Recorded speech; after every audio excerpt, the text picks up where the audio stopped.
Hi fashion lovers, you're welcome to another tutorial. It's your girl Style by Dima. In today's edition, we're going to learn how to make this beautiful fascinator. So if this is what you're interested in, stay tuned and watch this video to the end. Alright, these are the things we're going to be needing. We'll be needing a crinoline. This is measuring 6.5 inches or 7.5 inches. And the length is 25 inches. Okay, now I think this is the biggest size of crinoline in terms of width, that the 6.5 inches. So we'll be using another crinoline base. That one is for the longer one. We're going to be doing another one that's measuring 13 inches by length and the same 6.5 inches for the width, right? So that is what we are going to be needing. The two of them will be serving as the base. So we have our feathers, we have our fascinator flower. You can use any flower of choice, matching thread, hand needle. You grab. So this is the hand needle, and I've threaded the rope. They need a gum, either an uhu gum, B6000, B7000, or a gun glue. So depending on the one you can lay your hands on, and also your scissors. Okay, and the last thing is the Alice band. So there's no fascinator without the Alice band, right? So to begin with, that first crinoline that is measuring 25 inches by length and 6.5 inches by width. So go ahead and fold it into two, just like what you see me do now. Now the crinoline is having two sides that is having a thread run around it, like it's having a thread on both sides. Okay, so I'll go ahead and fold it into two like this and begin to drag one of the threads on this part. Just watch closely, you see what I am talking about and what I'm going to be doing. So drag it until you exhaust the thread, like you drag and pull, just like when you're dragging maybe a gather stitch that you made, right? So you pull, drag and pull until you exhaust it, like so. Okay, now you know it's folded into two, right?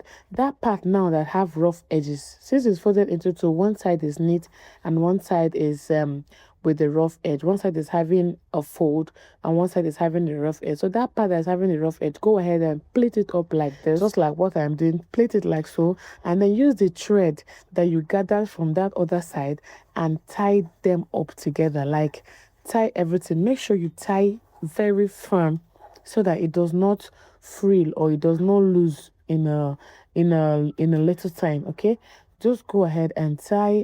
After tying, you do well to use your needle and thread to secure it up together. You grab. So after securing it up with your needle and thread, you can do well to cut. So I'm using my needle and thread now to stitch, and then use the thread to like round it up like that. And after which I will go ahead and cut. Now this is not my line. I only make clothes. It's just that I made an outfit for a bride, and she requested I make fascinators for her girls too, for her chubby girls. Okay, so that's why I said let me show this video. It might be interesting to someone out there. So after I finish securing with my needle, I'll go ahead and cut off the excess. So while you're cutting, make sure you don't cut it too close to what you just tied, so you don't have it filled up. So after that, you go ahead and turn it inside out. Okay, so that part, when you turn it inside out, that part that will stitch will not be the inside. Now get your Alice band. The Alice band, you have to put it maybe on your head or on someone's head or even on a dummy's head to know where you are going to be placing it. So at this point, I've marked where I'll be placing mine. I use a chalk to mark it, and that's where I'll now be tacking the fascinator base that I just made. Okay, so this first one that we made with the crinoline now is the fascinator base, right? So I'll go ahead and secure it, tie it up, use my needle and thread to stitch it up to the Alice band. Of course, there is no fascinator without an Alice band, right? So this is what I have after I have finished. You grab. So you see that the fascinator is coming up. Now that other crinoline that's measuring 13 inches by length and 6.5 inches by width, I'll go ahead and get it and use it to form a rose like this. I use it to form a fine neat rose, and then after I finish plating up, like putting it up to the way I want, I'll go ahead and use my needle and thread to secure it. Okay, don't forget I told you are going to be using more of needle and thread with matching color thread. So I'll go ahead and use needle and thread and tie. After tying, I'll use the thread to secure it round, like tie it up like so, so it will firm, just like what we did previously. So after which I'll go ahead and knot it and tie it, the last one, and then I will secure it and I will cut out the thread and tie a knot. That's to secure the thread on it. Okay, so I'll now use my hands to form a bow.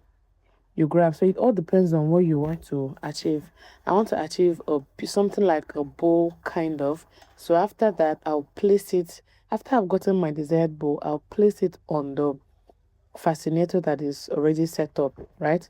So I'll go ahead and place it, and while placing, I'll now use my needle and threads to also stitch it, like tack it up together. Okay, so don't worry about those parts that there are threads. We'll go ahead and use our flower to embellish it out. You grab, so you can use any embellishing of your choice, right? So after stitching, after tacking it, I'll go ahead and secure a knot, very firm knot, 2, 3, 4, 5 times, so it does not rip off. Now this is the flower that we're going to be using. I'm also going to be working with the feathers. So you see this part where the threads are showing. Do well to place your flower there, like whatever you want to use as a flower. So I'll now get my uhu gum and I'll go ahead and place it generously on where that thread is showing.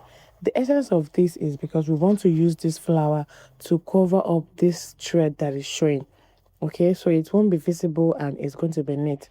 So I'll now use the flower that I have to cover up that rough path. Okay, do well to be generous with your gum, please.